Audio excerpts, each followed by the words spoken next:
All right, everybody, welcome back for another deep dive. Yeah.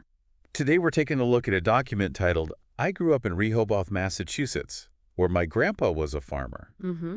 And we're going to call this one, I think, A Life of Reinvention. Ooh, I like that. Because this is quite the story. Yeah. I mean, talk about some twists and turns. Yeah, and it all starts, on the farm in Rehoboth, Massachusetts. Right. With Grandpa. Like that classic image, right? Totally. Hard work, honest pay. Yep. Yeah. Instilled by Granddad. You got it. But then life throws a curveball. Oh, yeah. Becomes a single parent. Wow. 2 sons. Oh. Anthony and Zach. Mm-hmm. 34 and 24 now. Wow, so they're grown. Raising them on her own. That's got to be tough. And so that's where I feel like we see that first reinvention. Yeah, It's that's like, right. okay, what do I do now? Right. How do I make this work? Provide. And she joins a union.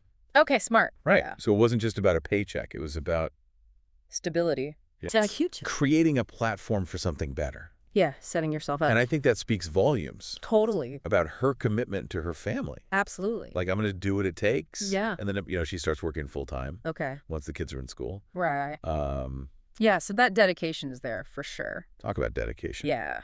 But I'm curious, what do you think? Mm. Was there a trade-off there? What do you mean? Like working so much to provide financially, Mm. but maybe missing out on time with her sons? Oh, yeah, that's a good point. I hadn't thought about it that way. What are your thoughts on that? Well, I think, it's a question worth pondering. Yeah. The source doesn't really go into detail there. Right. But it does highlight those complexities that working parents face Yeah, all the time. for sure. You're trying to build a future while being present in the now. Right. And it's, It's a tough balance. it really is. Yeah. And then this is where the story, I think, takes a turn Okay. that I wasn't quite expecting. Right. She mentions becoming a victim of domestic violence. Oh, wow. And, it's a difficult thing to talk about, Of course. but it's clearly a pivotal moment in her life. Definitely. Yeah, and while the source doesn't dwell on the experience, Yeah. what strikes me is the resilience. Mm, Like, she sought help, yeah, and that act of seeking help seems to have opened the door to a whole new world for her. it really did. Yeah. And tell me you're not at least a little curious about yacht restoration after reading this.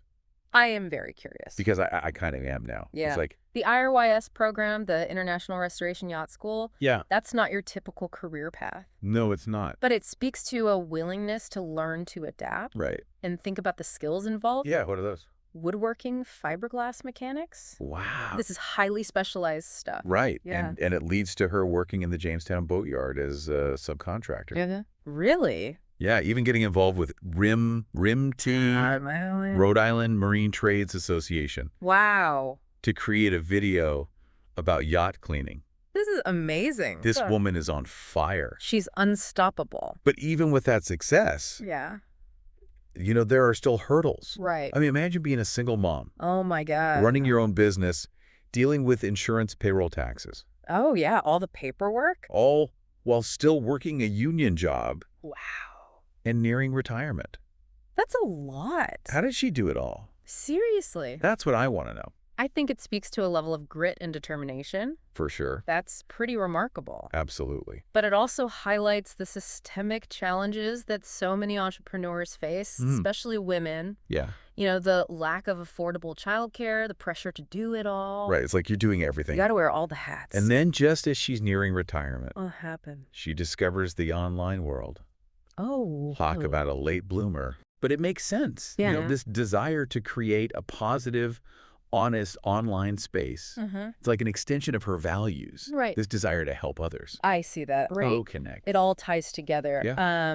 And you can see how the skills that she's honed throughout her life, Right.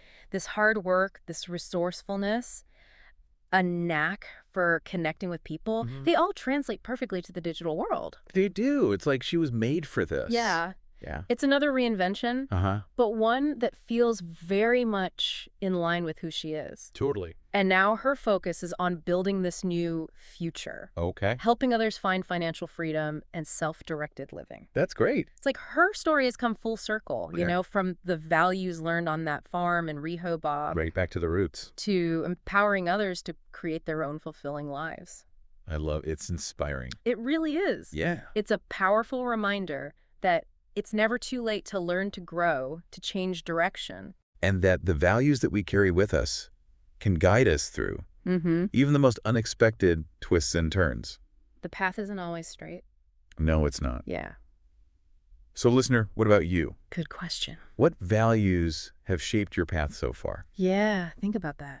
And how might those values guide you towards your own version of financial freedom and self-directed living? Yeah, Something to think about as you chart your own course. for sure. Until next time. See ya.